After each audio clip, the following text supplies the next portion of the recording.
kan juga UU TPKS ini kan juga menjadi sorotan ya, karena implementasi turunannya ini belum selesai-selesai. Kalau dari periode ini apa yang akan didorong Bu untuk terutama di kepolisian ya? Iya, kita masih berproses ya Mbak ya. Jadi kalau ditanyakan sekarang kita akan melihat kembali, kemudian apa-apa yang belum, kemudian akan menjadi fokus dari program kita di tahun ini gitu. Jadi nanti jadi harus sebelum kita memberikan ini ya memang kita harus kumpulkan data dulu ya Bu ya. Iya. Maksudnya kita akan belajar banyak apa yang menjadi masalah perempuan dan anak, terutama ibu dan anak ya.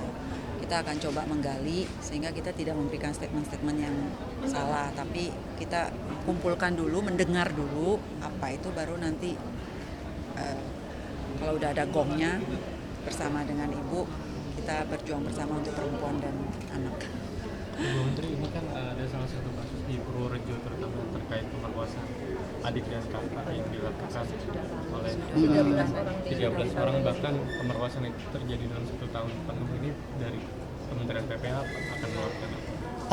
Itu sudah lama ya kayaknya kasusnya ya, dan itu biasanya langsung di daerahnya yang menangani, dan sekarang lagi diproses untuk penyelesaiannya untuk lebih tuntas gitu. Berarti Kementerian PPA nggak akan asistensi khusus karena ini terjadi 1 tahun penuh? Kita memonitor aja, memonitor dan memastikan apakah korban ini dilayani dengan baik, kemudian apakah sampai selesai persoalannya. Nah, bila nanti itu tidak selesai baru kita, karena kita harus menghargai teman-teman yang di daerah, mereka juga punya punya kewenangan untuk menyelesaikan. Jadi nanti bila itu tidak terselesaikan, kami akan ikut menyelesaikan. Tapi kami tetap memonitor gitu. Bu Menteri, ini kan juga kasusnya juga cukup dekat. Yang baru-baru ini ada kasus yang di Pejaten, ada anak kecil yang disandera. Ini juga apakah menjadi atensi juga dari Kementerian PPA? Iya, kalau tidak salah baru kemarin ya, ini juga sudah didampingi, kita lihat prosesnya seperti apa. Saya belum berani mengambil kesimpulan karena kita belum tahu informasinya yang si pelaku ini dia halusinasi. Jadi katanya dikejar orang banyak, jadi dia harus megang anak kecil supaya dia selamat gitu. Tapi kita belum tahu, itu penjelasan yang saya lihat tadi di televisi. Tapi pastinya seperti apa mungkin kita harus menanya lebih jauh lagi gitu ya. Bu Menteri, ini kan tadi juga Komnas Perempuan rapat sama Balik ya, dan salah satu yang dititipkan itulah merampungkan RUU PPRT ya Bu. Nah ini kalau dari Menteri P3A sendiri ini melihatnya bagaimana? Apakah turut mendorong juga, karena ini kan sudah dari 2004 ya belum beres-beres gitu Bu? Kayaknya itu sudah dialihkan ke KSP ya, Kantor Staf Presiden, karena memang banyak hal yang menjadi pertimbangan. Kalau seandainya undang-undang itu jadi, kita harus melihat dampaknya juga, bukan sekedar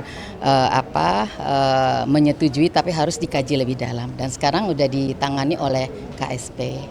Sedikit tentang UU KIA yang baru ini. Nah, ini kan UU KIA ini kan walaupun juga dianggap sebagai wadah untuk memperjuangkan ibu dan anak, tapi ini ada beberapa yang disoroti. Salah satunya adalah alokasi cuti untuk ibu, yang dimana alokasi cutinya ini bisa sampai 6 bulan, tapi di satu sisi untuk ayahnya sendiri cutinya ini tidak timpang.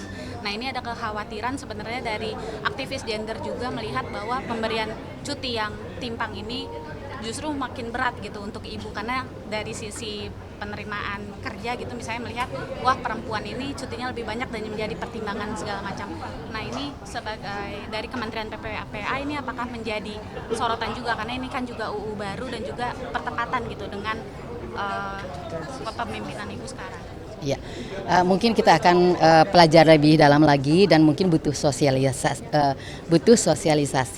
Mungkin cuti 3 bulan bisa menjadi 6 bulan untuk kasus-kasus tertentu dalam kondisi tertentu. Jadi mungkin ini masih sangat fleksibel sekali gitu. Iya, makasih ya. Terima kasih Bu. Mari.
Dukcapil DKI Jakarta.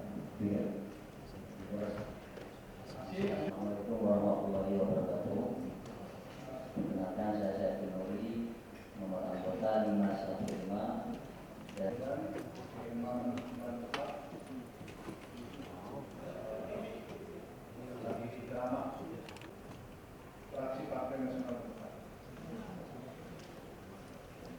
Assalamualaikum warahmatullahi wabarakatuh. Tindak pidana perdagangan orang atau TPPO.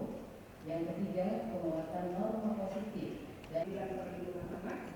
Tugas 7 memberi layanan laporan kepada pihak berwajib dari Undang-Undang Nomor 11 Tahun 2012 tentang Sistem Peradilan Pidana Anak dan Undang-Undang